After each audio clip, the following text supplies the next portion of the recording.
Чужда армия влиза в суверенна държава. В столицата гърмят взривове, токът спира, хората се будят от експлозиви.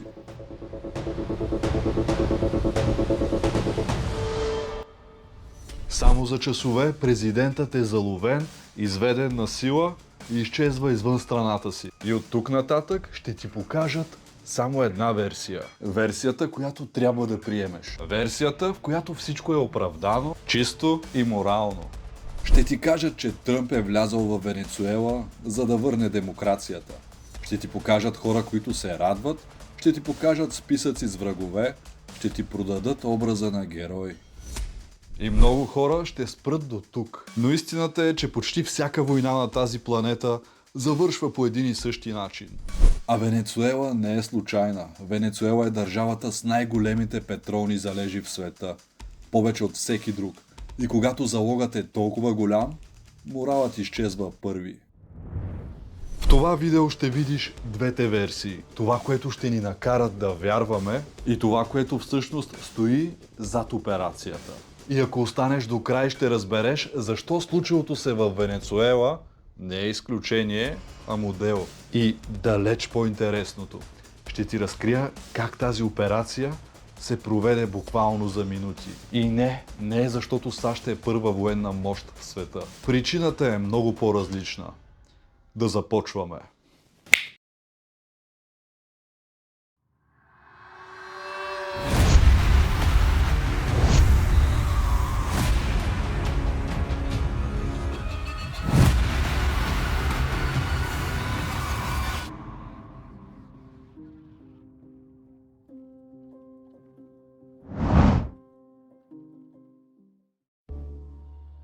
Част първа. Официалната версия и защо не издържа. Когато обвиниш всички, но пропуснеш човека, който контролира армията, това не е пропуск, това е признание. Late last night and early today, at my direction, the United States Armed Forces conducted an extraordinary military operation in the capital of Venezuela. Overwhelming American military power, air, land, and sea, was used to launch a spectacular assault. And it was an assault like people have not seen since World War II. It was a force against a heavily fortified military fortress in the heart of Caracas to bring outlaw dictator Nicolas Maduro to justice. This was one of the most stunning, effective, and powerful displays of American military might and competence in American history. And if you think about Казват ни, че Съединените щати са провели прецизна военна операция, че елитни части са влезли в Каракас, обезвредили са охраната, стигнали са до президентския дворец, заловили са Николас Мадуро и са го изнесли от страната. Всичко това бързо, чисто и в рамките на минути. На хартия звучи като холивудски сценарии. В реалността обаче тази версия започва да се разпада още при първия елементарен въпрос.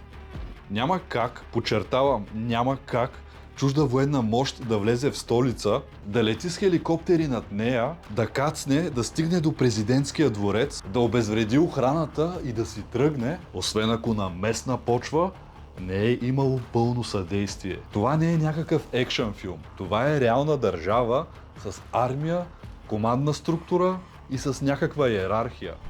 Тук стигаме до първият много важен момент, който почти никой не коментира. В обвинителния акт, който американската страна размахва, има имена, много имена. Обвинени са хора от обкръжението на Мадуро, обвинени са фигури от боливарските кланове, обвинени са хора, които са удобни за обвинение. Но има едно име, което отсъства напълно. Министърът на отбраната. Няма обвинение към него, няма дори споменаване.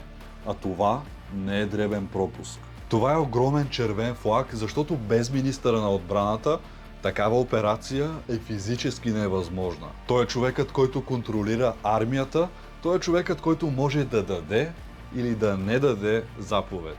И ако тази заповед е била "не реагирайте", тогава всичко си идва на мястото. Това означава, че Мадуро не е бил заловен за някакви минути, както се опитват да ни убедят. Той е бил предаден. Няма как елитни части да се разхождат над Каракас като на парад, ако някой отдолу не е казал "не стреляйте". И точно тук липсата на обвинение към министъра на отбраната започва да говори много по-ясно и високо от всякакви изявления. Това не е мнение, това е логика. Толкова е еднозначно, че няма как да бъде обяснено по друг начин. Сега, аз не споря за положението в Венецуела, не казвам дали там хората живеят щастливо или не. Факт е, че виждаме адски много видеа, в които венецуелския народ се радва. Mi amor, mi amor, y venga para acá usted, pechocho. Gracias. Аз говоря отново за лицемерието на медиите, както и за лицемерието на Европейския съюз. Защото всичко това, което се опитва да ни представят, е един героичен рейд от страна на американците, а всъщност става въпрос за вътрешно предателство. Част 2. Няма самостоятелни държави. Ще кажа нещо, което много хора не искат да чуят днес. Самостоятелни държави почти няма. Нито една държава не може да вземе стратегическо решение сама. Нито една. Независимо дали говорим за малка страна или за средна сила. Парламентите съществуват, правителствата се сменят, президентите идват и си отиват. Но реалната власт не минава оттам. Това са декори, административна фасада. Истинските решения се взимат другаде. Светът вече не е еднополюсен, но и не е хаотичен. Той е ясно поделен между три центъра на власт – Съединените щати, Русия, Китай. Това са трите сили, които имат реален суверенитет, реална военна мощ, реални ресурси, реална способност да налагат волята си.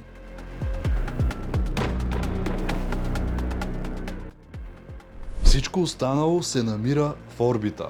По-близо или по-далеч, но винаги в орбита. Всеки има свой периметър и когато една от трите велики сили реши да действа в своя периметър, останалите две може да изглежда, че мрънкат, да проявяват някакви черти на загриженост, като изказвания или пък изтегляния на посланици и така нататък, но всичко това е просто театър. Те не биха влезли в директна конфронтация и колкото и да не ми се иска да го кажа, но суровата истина е, че за предпочитане е един локален малък конфликт в задния двор на някои от големите държави, отколкото пълномащабна ядрена война. Това е суровата реалност.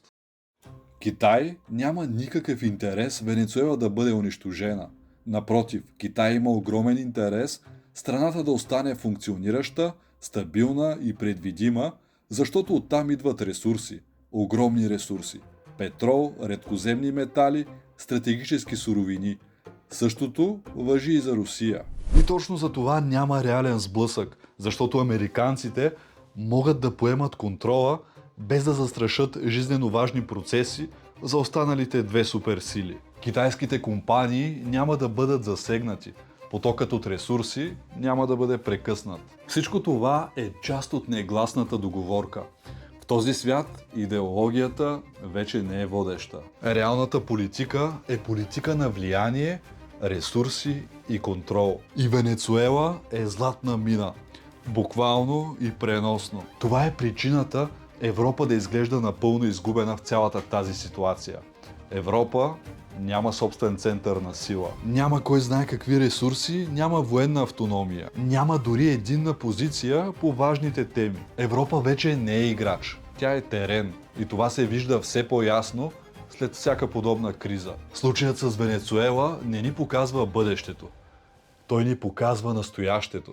Свят, в който правилата важат само за слабите. Свят, в който силните не питат. Свят, в който суверенът е временен, условен и подлежащ на преразглеждане. Част 3. Истинската причина зад операцията. Венецуела не беше ударена заради политика. Тя беше ударена, защото седи върху най-голямото богатство в света. Ако някой все още мисли, че всичко това се случи заради демокрация, човешки права или морал, тук вече трябва да се събуди. Защото Венецуела не е просто държава с проблеми. Венецуела е ресурсен гигант. И точно това я прави мишена.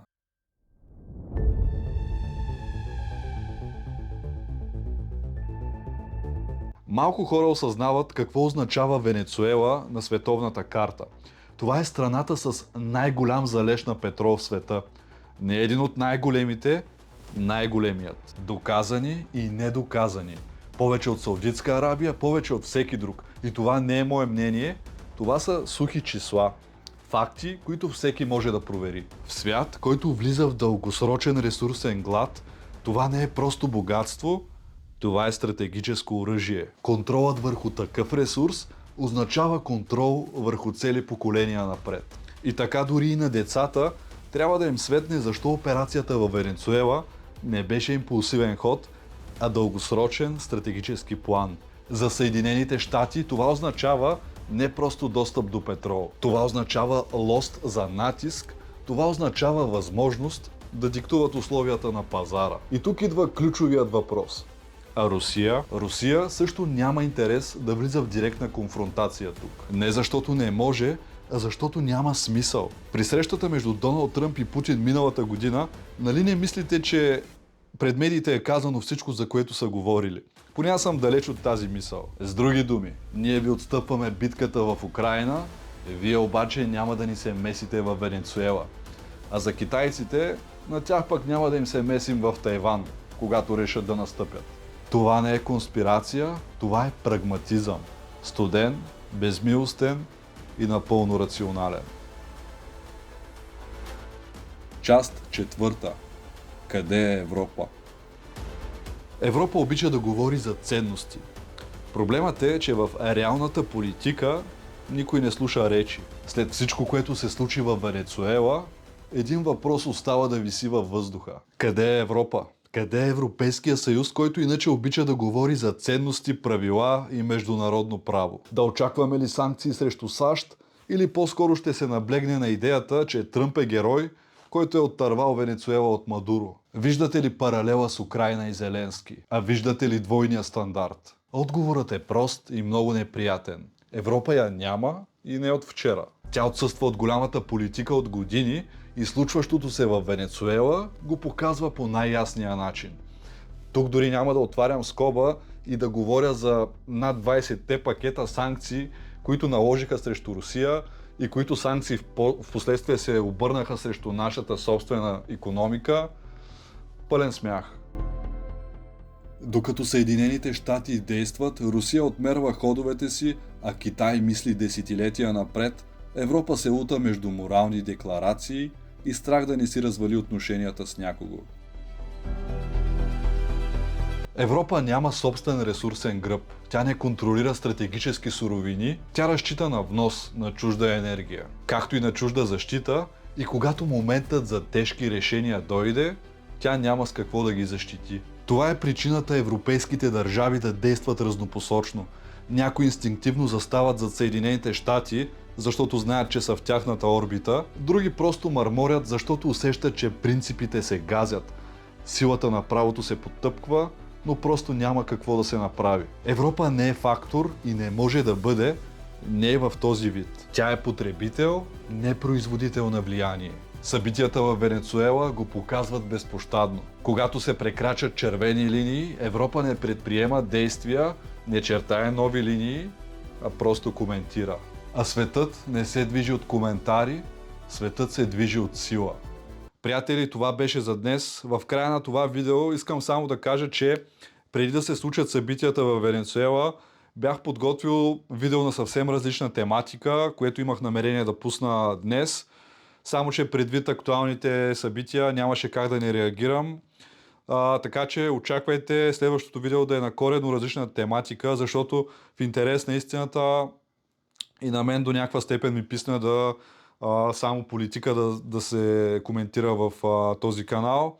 Но пак казвам, това са важни събития, които наистина няма как да не предизвикат коментар, тъй като от тези събития произлизат последващи събития, които оказват влияние на нас и на целия свят в крайна сметка.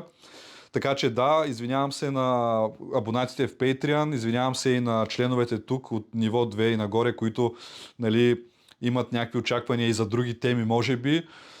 Следващото видео съм подготвил и епизод, който ще бъде специално за вас. И това е за днес общо взето. Искам да пожелая на всички една щастлива, успешна нова година, през която най-важното всички да сме здрави. Това е. До следващото видео. Благодаря ви, че отново бяхме заедно. До скоро!